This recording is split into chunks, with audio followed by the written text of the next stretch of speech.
Hey there, my name is Adam Carpenter, and I just wanted to share real briefly my story of loss and then subsequently my experience with Full Circle. In November of 2017, my wife and I were pregnant with our first baby, and we learned at the 20-week ultrasound that the baby had a very terrible disease. We ultimately lost our daughter at 23 weeks gestation. We went through, real briefly, a period of kind of moving through life as if nothing had happened. I think we were both completely wiped off of our feet and just did not know exactly what to do, where to turn, or quite frankly, how to process any of our feelings and emotions. We were lucky and feel very fortunate to have been connected with Full Circle when we were. We met just a few months after we had lost our daughter. We got connected with Full Circle and got involved in the perinatal loss group, which was just a completely life-changing experience and opportunity for us. We knew, and specifically myself, I knew that what I was feeling and the emotions that I was experiencing, I had never felt anything like that before. I didn't really know how to process it, and I knew that I needed help from a professional to kind of work through the different and the very complex nature of what had happened to us. So anyway, we got involved and did two perinatal loss groups here at Full Circle. And I felt that it was incredibly impactful because I was able to be around other families that had experienced loss of their children, but also specifically to be around other men and talk to other men about their experience, their feelings, and it was a safe space for me to express my feelings, because quite frankly, no one around us, not our friends, family, no one seemed to completely understand what we were going through. And we don't blame them for that because they had never experienced it. But the reality was we needed to be around other like-minded people who were in a similar situation and could help validate our feelings. There were certainly in our those first 6 to 12 months, we had plenty of feelings of isolation and loneliness. And then furthermore, as I mentioned earlier, just simply not knowing what we were feeling or what was going on. So getting involved with the group was a great experience for us to be around other men and hear how they handled their individual situations, and to also see that even though none of our stories were the exact same, we all had very similar ways of coping with our loss and trying to find ways to memorialize and also remember our babies. One of the main things that I felt back when we lost our daughter was the pressure from the societal expectations of men related to loss and grief and just simply processing emotions. Society tells us as a man that we need to be the rock and be strong. And in fact, we have phrases and sayings like, be a man. And the reality is that those were not helpful in a situation like we were experiencing. The reality is that life is not built for out of order deaths.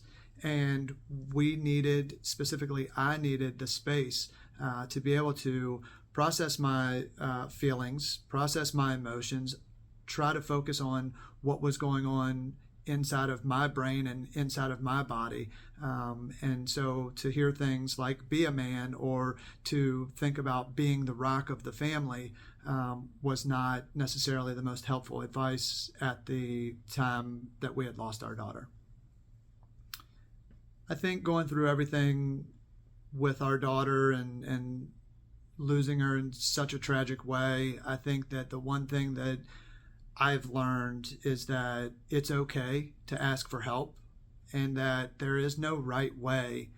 There's no linear path or right way to grieve the loss of someone important to you, whether that be your child, your parent, a grandparent, a friend, whoever it may be. There is no right way, and it's important. And I hope that folks feel that they can reach out and ask for help. Hi, my name is Russell Ramsey. I'm the secretary on the board of directors here at Full Circle Grief Counseling. I joined the board back in 2020, really wanting to make a positive impact in the lives of folks going through grief and helping them get out the other side of that, experiencing it myself. When I was 10 years old, my father unexpectedly passed away, and it left a hole in my life. As I went through my teenage years, it was difficult. I didn't have that male role model I would say I was looking for, and just it was hard. It wasn't until I was a camp counselor for an after-school recreation program was I able to really make reasoning of why it occurred and figure out a way to move forward. And that was because I had met a child in that program who had recently lost their father. And we were able to talk about it. And her mother actually told me that just having a connection of someone else to see that got through that really helped her. And that helped make me whole, truly. And I was able to move forward. And it really kind of gave me this passion that I've carried through the rest of my life here of giving back and doing for others and using my experiences really in an effort to try to benefit other folks as well. In regards to the men's grief group that we have here at Full Circle, I'm really excited that we're offering this, mainly because I think it's really important for men to have an outlet for grief. I think, looking at myself, but also, stigmas around being a male, it's almost considered a sign of strength to bottle up our feelings and not share those. But it can be unhealthy. And I think, this group is an opportunity for men to come together, to discuss their grief, to reason with that grief and ultimately to cope with it.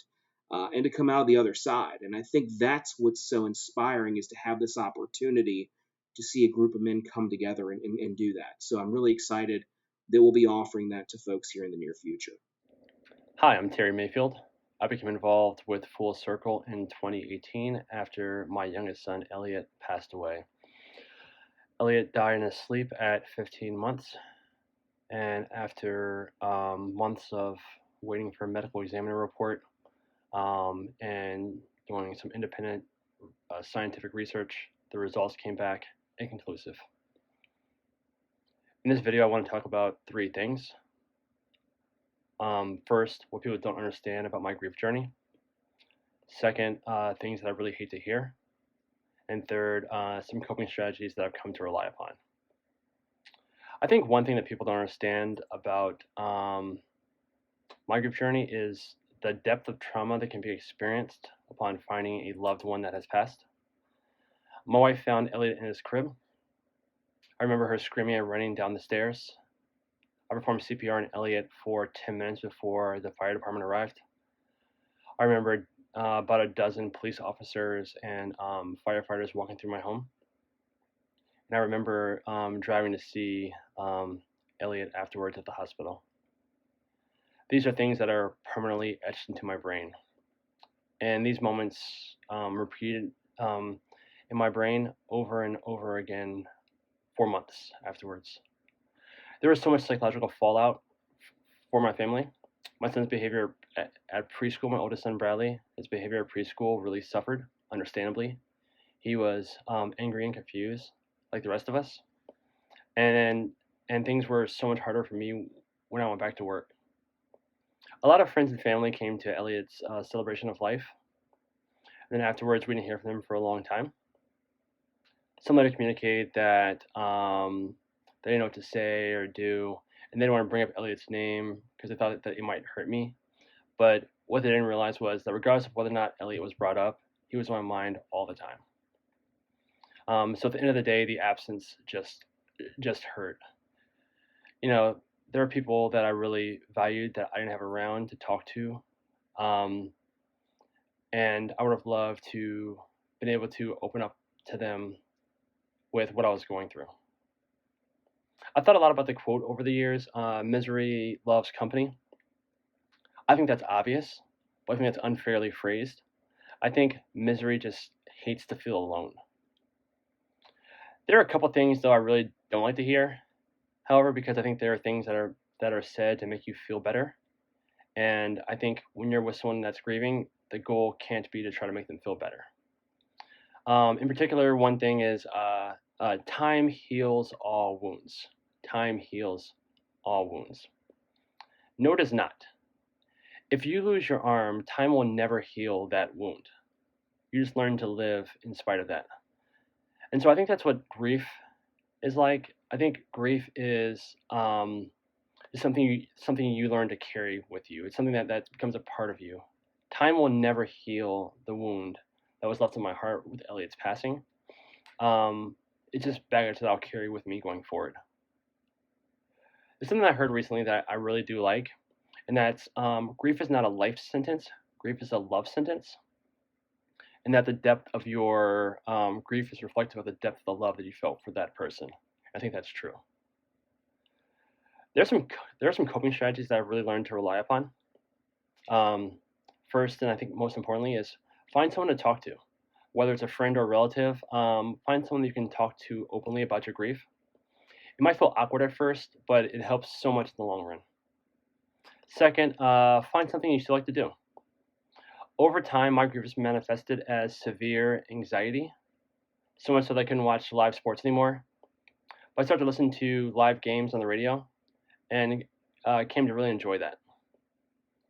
Finally, keep your loved one involved with your family and keep them involved in your life.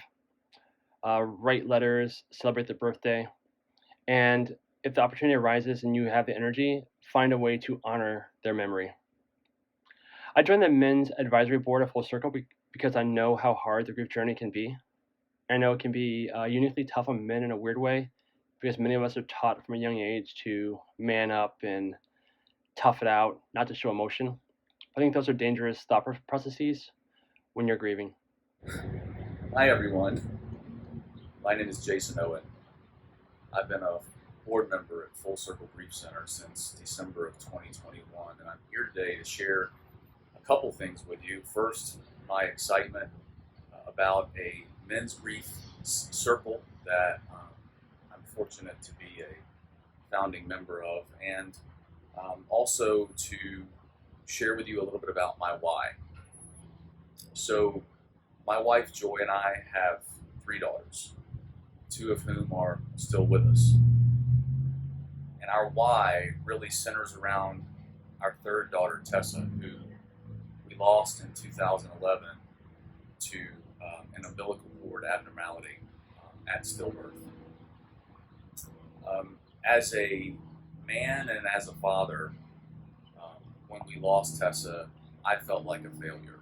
I felt like I had failed my family. I felt like I had failed my wife because, really at the core, I didn't know what to do. I didn't know how to support my family. And frankly, I didn't do as good a job as I needed to at asking them how they needed to be supported. So the Full Circle Grief Center family has really not only given me a way to give back, but in doing so, I've found a way to honor Tessa and her life and her memory. Look, the reality is that men grieve differently. We look forward.